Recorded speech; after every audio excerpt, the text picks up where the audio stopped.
Today it's back to the grind. No, I don't mean going back to work. I actually mean wedges and the term grind that you'll often hear in relation to them.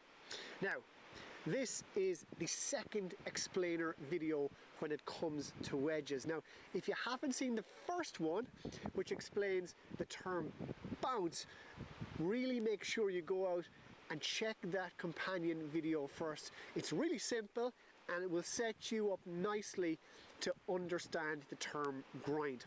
Now, as a quick summary though, in that first video, we learned that bounce is the angle created from the leading edge here to the sole of the club, measured against the ground at address, just like this. And we talked about all the different bounce options that you can get on your wedges. So the average club player like me might use something between 7 to 10 degrees of bounce. My wedge here has 8 degrees of bounce.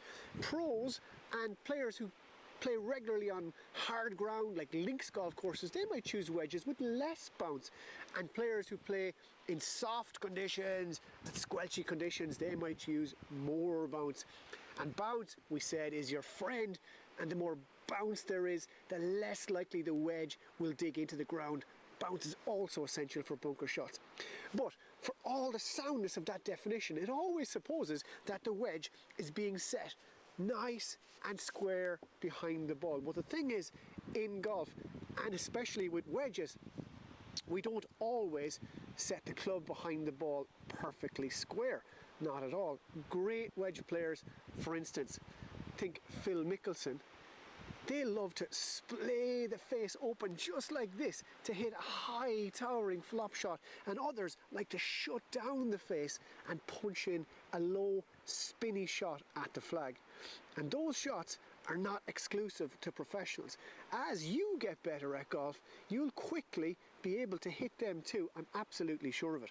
And the thing is that every time you address the ball with your wedge and splay the club or face open or shut it close, we are actually changing the bounce angle. So look at what happens if I open the wedge face here. Look, the club presents way more bounce than when it's square. Look how high the leading edge gets. And if I shut the face, there's less bounce.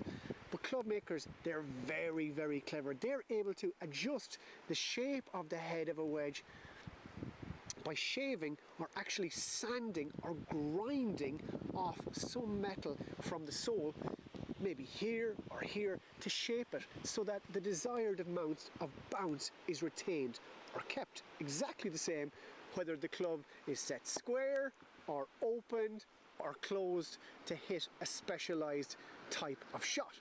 For example, on the week of the Open Championship, every year it's always played on links ground, which is hard in summer. You'll often see players having different grinds put on their wedges. So they'll remove metal possibly from here down on the heel, or here down at the toe, or here from the back of the wedge, so that the leading edge stays close to the ground when the players want to open the face and still nip the ball off the hard turf. It keeps the bounce angle the same.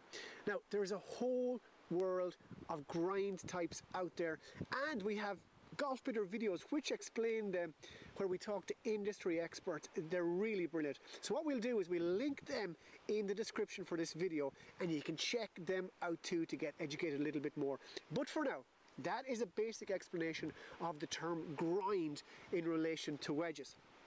So next time you're buying a wedge on Golf Bitter, of course, make sure to choose the right bounce for you and the right grind to suit you best and the courses you play.